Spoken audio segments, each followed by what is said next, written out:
swear we only had one photo.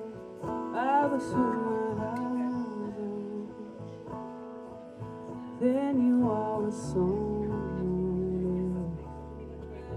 I was feeling so just because of dreams.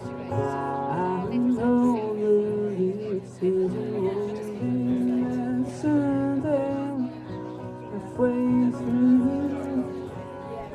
the afternoon, like you lit in my soul. When you were always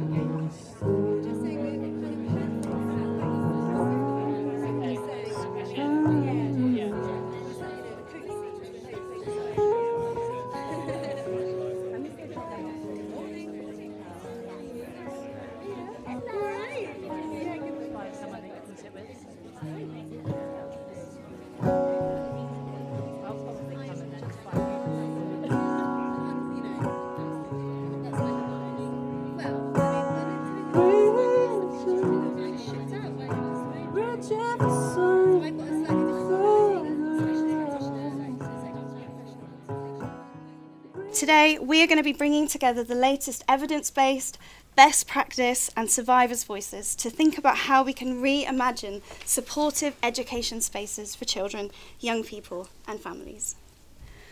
Something about our society's response to child sexual abuse urgently has to change, because every single year, 500,000 children under the age of 16 will experience this, and they join a community of 11 million adult survivors.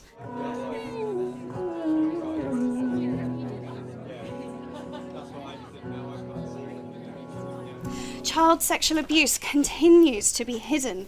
There is a silence about this topic which sits in each of us as survivors, within our families, within our services, and within our communities. As survivors, we may all have different voices and different ways of walking with our trauma, but all voices are welcome here. We are all connected, and what connects us the most is holding on to hope and to healing. We want the feeling of comfort, sweet warmth, to feel all the pressure, the stress and the tension leave, carry the pain and discomfort away. Send us the sign that we are doing okay, please.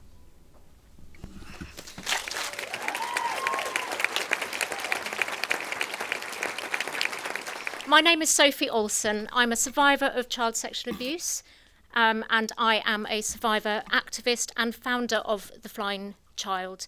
We're a community interest company leading conversation about child sexual abuse through survivor-led training, campaigning and support of adult survivors across the world. Our training and consultancy arm, the Flying Child Project, brings lived experience right into the very heart of education settings. And that voice of lived experience is absolutely vital in training, because without it, we risk perpetuating the myths and the messages that become a stumbling block for change. And most teaching and non-teaching staff that we come across have not got a grasp of these statistics at all. But CSA does not appear to be in training in the way that you would expect it to be. And professionals report feeling ill-equipped to have conversations with children, with young people, with each other, with parents and within wider society. And we're also proud to introduce our new campaign for change today at the festival. It's called The Blossom Tree. It is schools focused, the aim being to encourage schools to start conversations with parents and wider society. The concept of the Blossom Tree stems from a chapter in this book. It's called The Flying Child, a cautionary fairy tale for adults. In my book, blossoms act as a metaphor for words that have remained unspoken for a long time, and when spoken, brings the subject of child sexual abuse out of the shadows.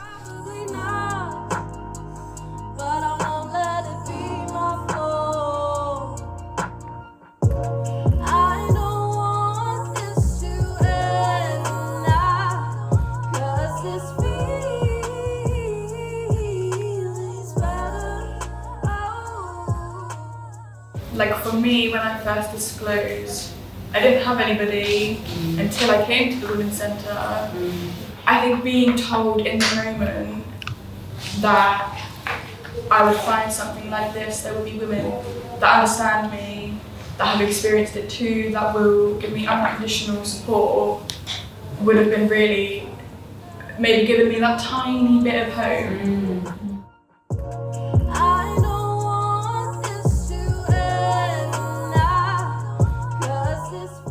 I need an adult to help me, but that's kind of as far as my knowledge goes because I'm not educated in that as a young person. You know what I mean? Most people that will be disclosing at a young age aren't and shouldn't have to be. So yeah.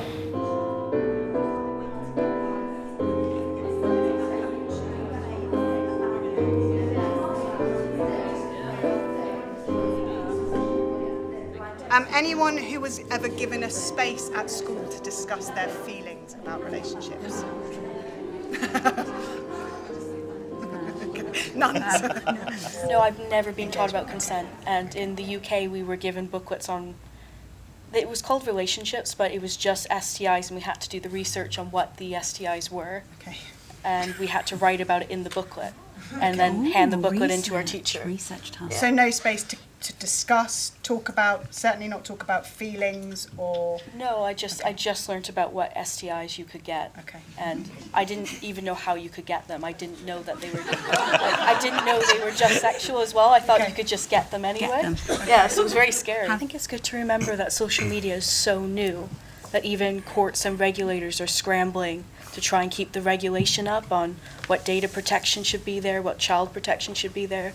I think Facebook's been in and out of court for that very thing. We kind of thought, oh, we can't go into a school and talk about pornography. Ooh. And it was things like that as teachers. So I have a team of teachers who teach PSHE for me. Some of them, I would say, are more confident in teaching certain areas of the curriculum. I actually had to make a video for my teachers because some of them were like, I don't want to say pornography, I don't want to talk about it. So I went, right, that's fine, I'm going to make a video, but not a video, just to put that out there. Young people often disclose without realising that they are disclosing. They, for example, the exercise that Daisy ran at the beginning where she asks anybody who, we play a version of that in our classrooms that's much more sort of practical and up and about and people move around. And that, just as a simple icebreaker game, actually provides an opportunity for a young person to potentially put their hand up and say, anybody who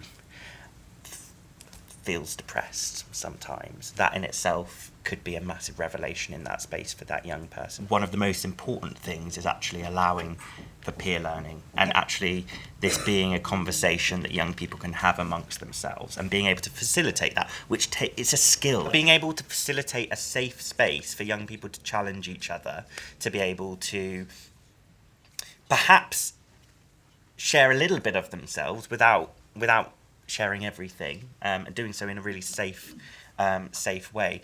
That's where the power is. I think young people, everyone, but especially young people, are naturally curious. I think we want to learn about this stuff.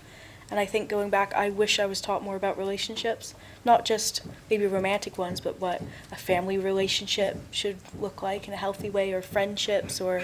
And there was a specific young man that talked about, well, if you're wearing certain underwear, then you definitely want to have sex. And I just thought, I don't have to say anything for a moment, because there was some young women in the group that just went, what? And it was this amazing charged space. And my job was to protect those opinions and know that those opinions have to be heard, because they'll be up here anyway. It's much better that they come out, because then we can explore them safely, we can navigate them. So Tender's work really is about creating safe spaces where young people can share that stuff and know they're not going to be vilified or shot down, that they will be heard, and we will support them to have that conversation. Teachers are great at what they do. They've got skills to teach. And they want to do They this really work. want to do it, and they want to get it right. Yeah. But they haven't always got the confidence to tackle these tricky subjects. Confidence and time.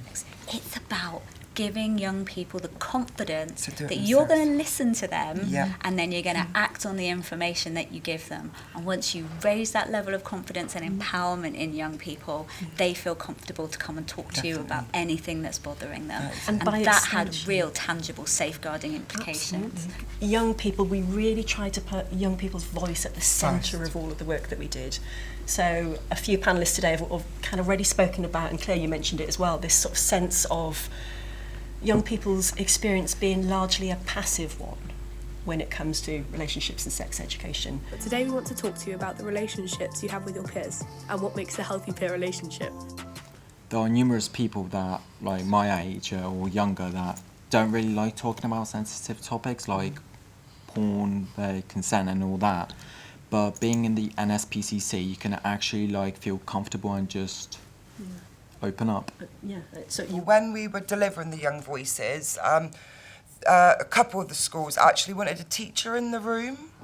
However, what we found was having that teacher in the room, the students wouldn't talk to us. As soon as that teacher left the room, they would open up. So it was just coming back to that bit of that relationship with that teacher, of letting them young people in that moment explore their world as it is in a healthy and unhealthy relationship. So if families need help, if the children want help, if the teachers don't know how to deal with the situation, they go to that practitioner or those practitioners and they say, what do I do about this? Where can I get help for this child or for this family that, you know, gives them that support before it reaches a crisis point? Intersectional identity injunctions is that feeling where you have these different identities and you feel like they have conflicting values. So I've put down some examples, you know, I'm Jewish but I'm bisexual, and that idea that these things can't work together. I've experienced child sexual abuse but I'm a man. I think it's vital for survivors to meet other survivors, to hear their stories coming out of someone else's mouth, to be believed and be understood in a way that no one who hasn't had that experience can completely understand. And when I do groups, often the first reaction to the group meetings is, oh my God, I never thought that anyone would believe me or understand me. And here are these guys who get it. It's actually a letter I wrote to the abuser, so. Now that I'm in a mind that is sober and a body that is older, why I locked myself away, and how for years I felt ashamed. The main thing that we find is important is conversation, and there isn't enough of it, and that's why we all do what we do. That's why we're here today. And this is where I think people in education really need the education, because I disclosed to my head of year the first response, which I'm sure a lot of male survivors heard, is, "Oh, you're a big lad." But I think there's a noticeable disconnect with professionals when working with adult men. They don't see the frightened boy. That's why it's really important that we have robust training around childhood sexual abuse in teacher training and ongoing training, and support and counselling for staff as well, because they may be affected by it themselves.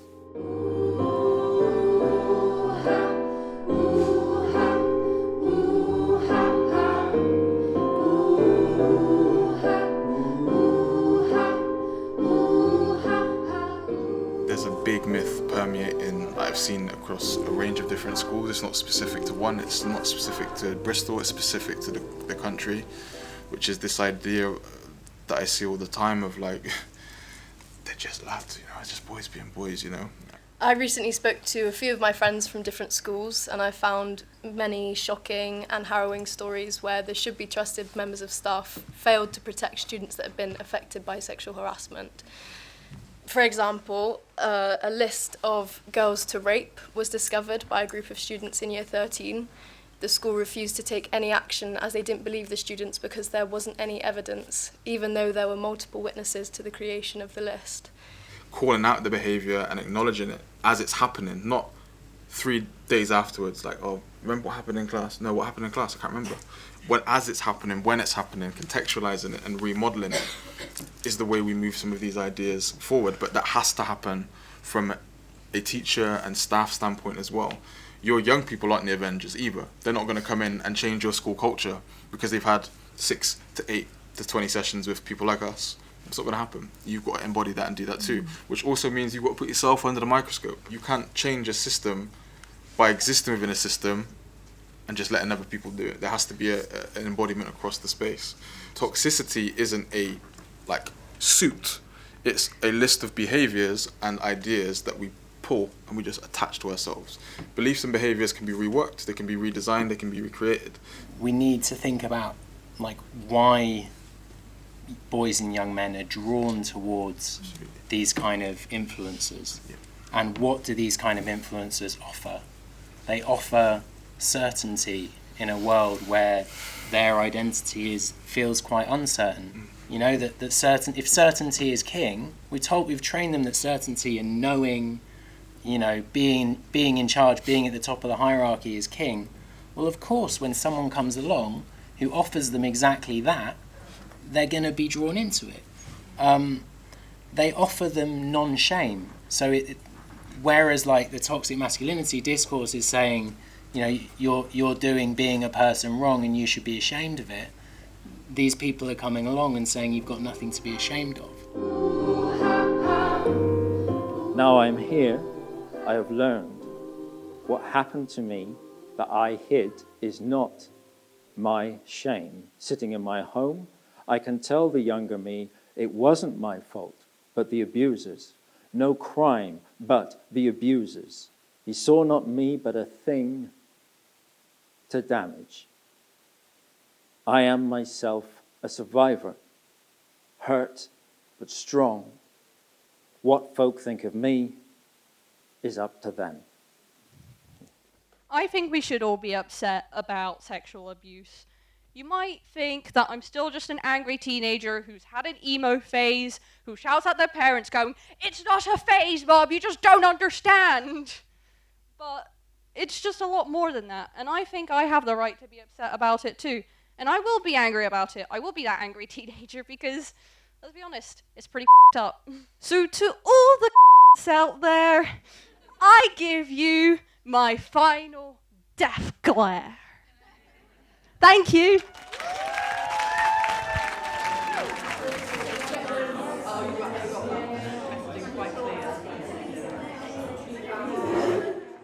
I'm looking forward to meeting fellow survivors here. There's a lot of people here that I've been speaking to online for the last year or so, but I've never met in person, so that's exciting. I think it's really empowering to be in a safe space where this kind of content isn't suppressed and people feel free to tell their stories. Being a survivor myself, it was very validating to be in a space with others of different age group and to really understand what young women need so that we are able to help. Let's do it. Hey, you're going to do that. So we're going to take a wrist-to-wrist grip like this. Anything that we can do to move towards that breaking of the silence is really important, and alongside that, building community and connectivity between survivors and allies means that we're strengthening our visibility as a community as well, and those two things hand in hand is where the revolution is. Thank you.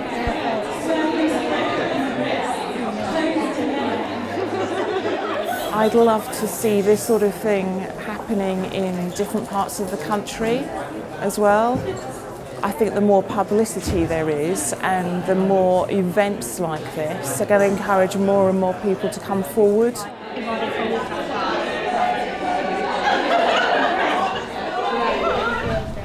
And I think that's probably the most, impactful aspect of this event is it's not just about glorifying one or two voices, but bringing everyone together. That's great. And that's the vessel for social change for me. Of the control here to be able to just use your partner's weight to lift yourself off the chair. Are you happy? I am, yeah. Are you okay? Yes, you feel good.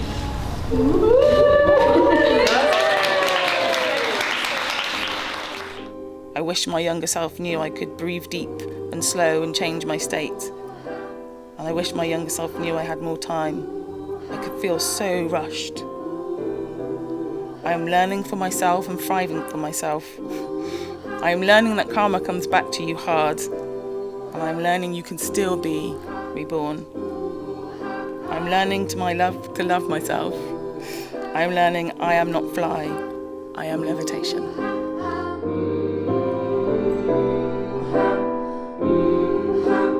I think beauty's overrated. 'Cause there's something anyone can be. Attraction, now there's something different.